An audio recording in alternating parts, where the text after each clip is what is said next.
The Lord be with you. A reading from the Holy Gospel according to Luke.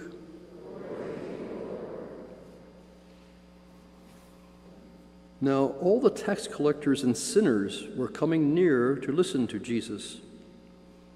And the Pharisees and the scribes were grumbling and saying, "This fellow welcomes sinners and eats with them." So he told them this parable. I'm going to skip a couple of parables. Let's go to verse 11. There was a man who had 2 sons. The younger of them said to his father, "Father, give me the share of the property that will belong to me." So he divided his property between them. A few days later, the younger son gathered all he had and traveled to a distant country, and there he squandered his property in dissolute living. When he had spent everything, a severe famine took place throughout the country, and he began to be in need. So he went and hired himself out to one of the citizens of that country, who sent him to his fields to feed the pigs. He would gladly have filled himself with the pods that the pigs were eating, and no one gave him anything. But when he came to himself, he said, "How many of my father's hired hands have bread enough to spare, and here I am dying of hunger? I will get up and go to my father, and I will say to him, 'Father, I have sinned against heaven and against you. I no longer am worthy to be called your son. Treat me like one of your hired hands.' So he went off and went to his father. While he was still far off, his father saw him and was filled with compassion. He ran and put his arms around him and kissed him. The son said to him, 'Father, I have sinned against heaven and before you. I am no longer worthy to be called your son.' But the father stopped him and said to his slaves, 'Quickly, bring out a robe, the best one, and put it on him. Put a ring on his finger and sandals on his feet, and get the fatted calf and kill it, and let us eat and celebrate. For this son of mine was dead and is alive again. He was lost and is found.' And they began to celebrate. Now his elder son was in the field, and when he came and approached the house, he heard music and dancing. He called one of the slaves and asked him what was going on. He replied, 'Your brother has come, and your father has killed the fatted calf because he's got him back safe and sound.' Then he became angry and refused to go in. His father came out and began to plead with him. But he answered his father, 'Listen, for all these years I have been working like a slave for you, and I have never disobeyed your command. Yet you have never given me even a young goat so that I might celebrate with my friends. But when this son of yours comes back, who has devoured your property with prostitutes, you killed the fatted calf for him.'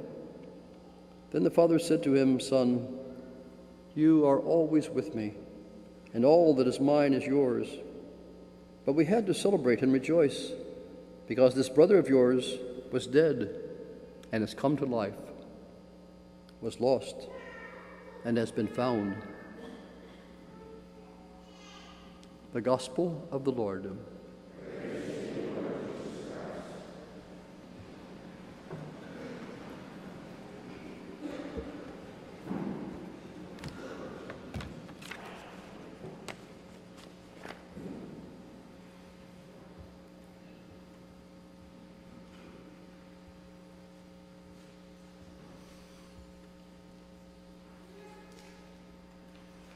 You have probably heard this story of the prodigal son many different times. But it's always pretty marvelous how that younger son, first of all, asked his father for his share of the inheritance, and then went off and squandered the whole thing.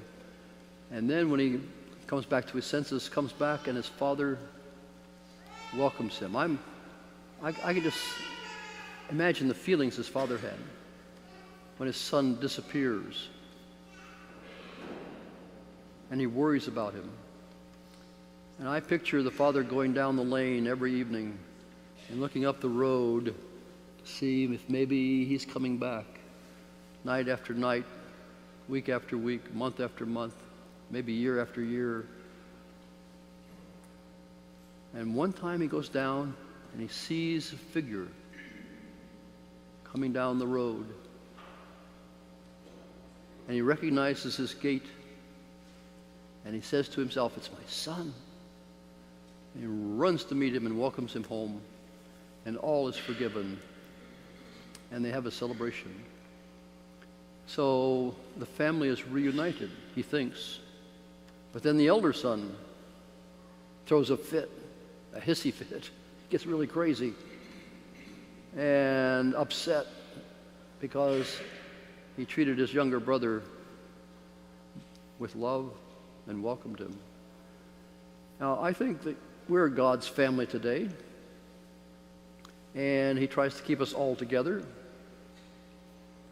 He tries to make sure that we make his home here, and we share his love with others. And we share that love by our stewardship of time and talent and treasure. And so what I'm thinking about doing is coming down and asking you who would like to share something of your stewardship of time and talent and treasure. Would anyone like to do this? I see somebody over here. You may have guessed that this is a setup.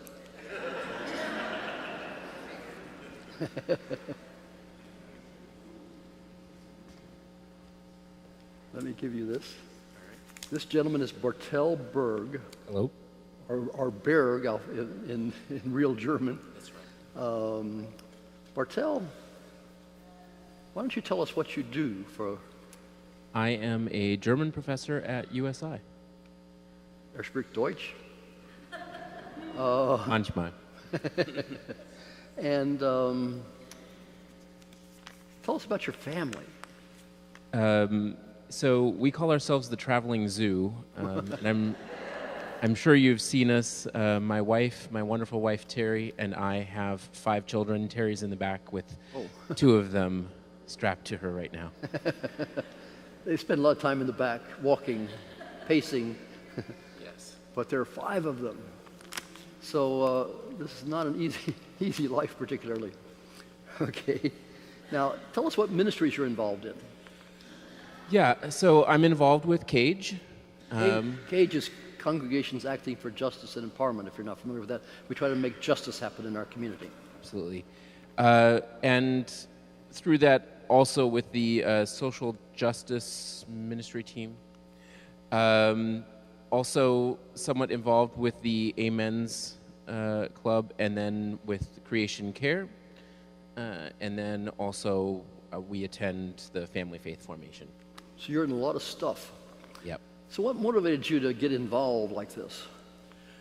Honestly, when I was looking for a different parish in Evansville, I wanted to find a parish that was really active, because I feel like just showing up on Sunday is sort of the minimum, right? But we're called to do more, and yeah, I feel like I'm really called to be a member of those groups. You heard God speaking to you somehow. Sure. Not words probably, but something in your heart said. Right.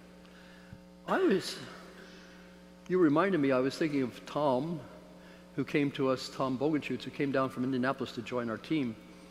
And he was saying that parishes in Indianapolis are cutting back because there are fewer priests, there are fewer people, there's less money, and so they cut back and cut back and cut back, and they don't offer the services that they once did.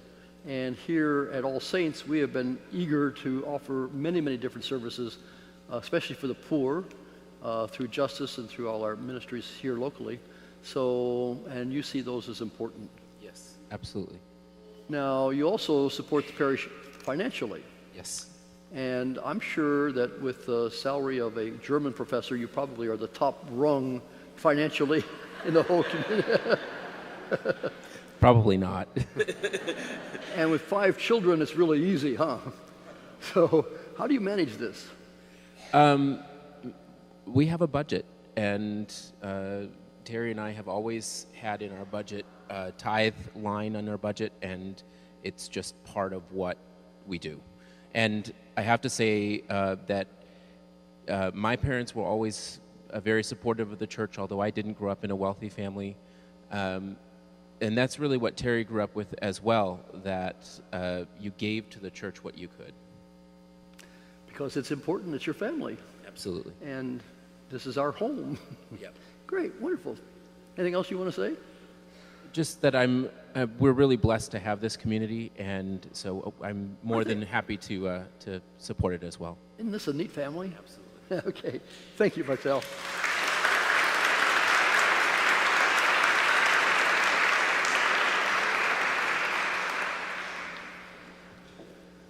All right, now,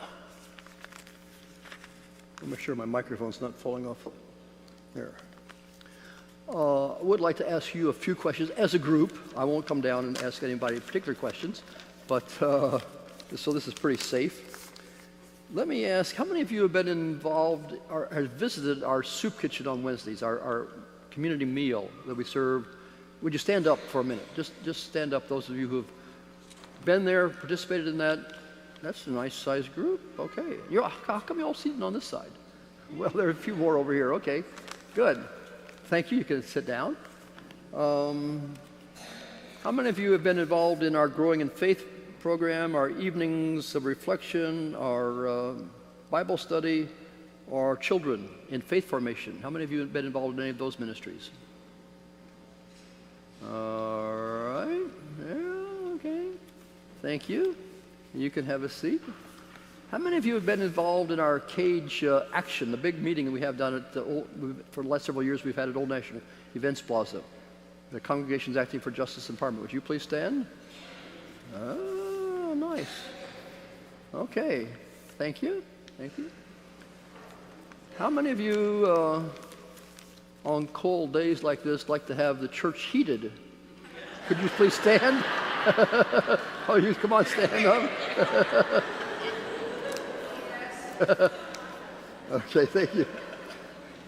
I had to find somebody to get everybody moving. Anyhow, you know how it goes. When you have a house, you just have to keep the house in order. You have to keep the physical house in order. You have to provide heat and light and all that stuff, air conditioning. And you have to provide the programs to keep us alive and moving to share our gifts with others. Now, we all have gifts, and many people don't like to admit to themselves even that they have gifts, but we all got them. We don't have them all, but we got some of them. And we need to be able to share them. And financially, we need to be able to give back, because everything really comes from God. When I was a young priest, I was very pietistic. I've lost a lot of that. But I used to think, I don't need to give financially because I've given my life. Isn't that marvelous? Doesn't that sound pious? But then I began to think, wait a minute. I need to give financially too. And in fact, I need to tithe. Now, not everybody can tithe immediately. That's 10% of your income. But I think I think I can do this. And not only tithe on my salary, and now I get Social Security and a pension now that I've gotten old. And then there are hidden benefits for priests, like there's our room and board is free.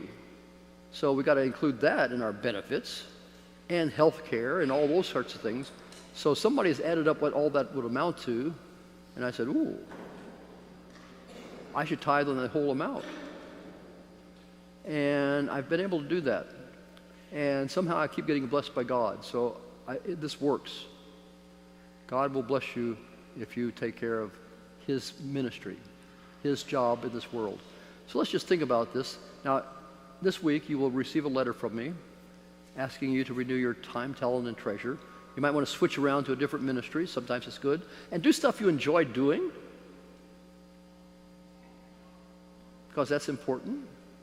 Some people enjoy greeting, so that's great. Some people don't like that at all, so don't do that. Do something you enjoy doing. because it's important that you work with joy. And think about what you can give financially to keep the house together and in order and growing and moving. So let's just take a few moments to think and ask God. Thank God, first of all, for all his gifts. Think about the gifts that God has given you, and then ask how you can share those and share his love with others.